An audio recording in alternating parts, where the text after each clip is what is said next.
আপনি দুবাই আসার চিন্তা ভাবনা করতেছেন, দয়া করে দালালের খপ্পরে পড়ে সর্বহারা হবেন না, বুঝছেন?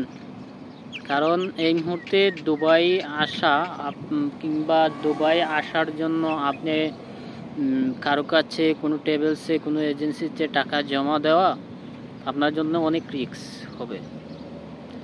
এই মুহূর্তে দুবাইতে কোনো ধরনের ভিসা হচ্ছে না, যদিও company to company transfer visa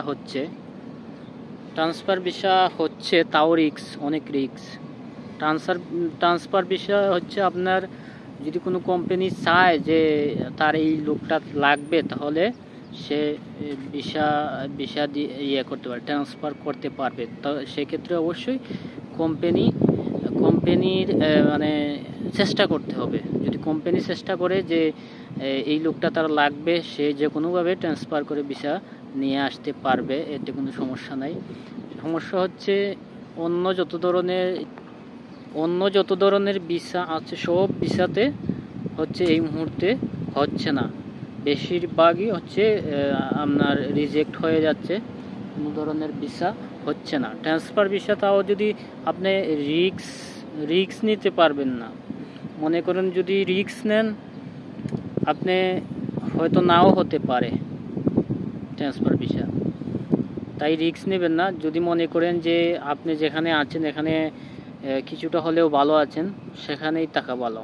আর যদি আপনি রিস্ক নেন যে অন্য একটা কোম্পানিতে নিতে হলে অবশ্যই আপনি ক্যান্সেল হতে হবে আগের কোম্পানি থেকে। আর আগের কোম্পানি থেকে যদি ক্যান্সেল হয়ে যান তাহলে পরবর্তীতে আর আপনি ভিসা লাগাতে পারবেন না, যদি আপনার ওই নতুন কোম্পানিতে ভিসা না হয়। তো সেক্ষেত্রে অবশ্যই আপনি চেষ্টা করে একটু ধৈর্য ধরে এখানেই যে টাকা ভালো।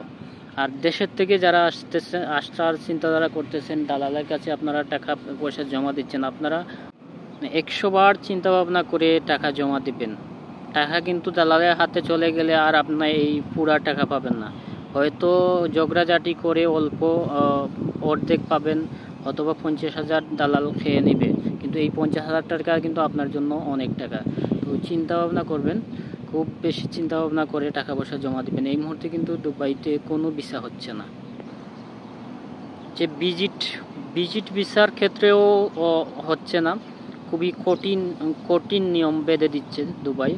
যে ভিজিট ভিসার ক্ষেত্রে আপনি 3,000 দিরহাম পকেটে রাখতে হবে, আরও অনেক কাগজপত্র জমা রাখতে হবে, আপনার হোটেল বুকিং রাখতে হবে 2 মাসের, হচ্ছে আপনি রিটার্ন টিকিট অগ্রিম সাথে থাকতে হবে।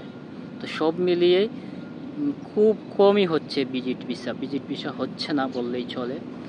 আবার ভিজিট থেকে ভিসা তো টোটালি হচ্ছে না, ভিজিট থেকে রেসিডেন্ট কাজের ভিসা হচ্ছে না। আপনাকে দালাল বলতে পারে যে ভিজিটে চলে যাও আর ওখানে যাওয়ার পর ভিসা লাগিয়ে দিব, বলেও এই কাজে আপনি সম্মতি দিবেন না। দুবাই আসার আগে 100 বার চিন্তা ভাবনা করবেন, 100 বার চিন্তা করে আসবেন। আর আপনি কি ফ্রি ভিসায় আসবেন? ফ্রি ভিসায় আসলে কিন্তু এই মুহূর্তে দুবাইতে কাজ নাই, কামের অনেক সংকট। তো আপনি চিন্তাধারা করে আসবেন, দালালের খপ্পরে করে কখনো সর্বহারা হবেন না।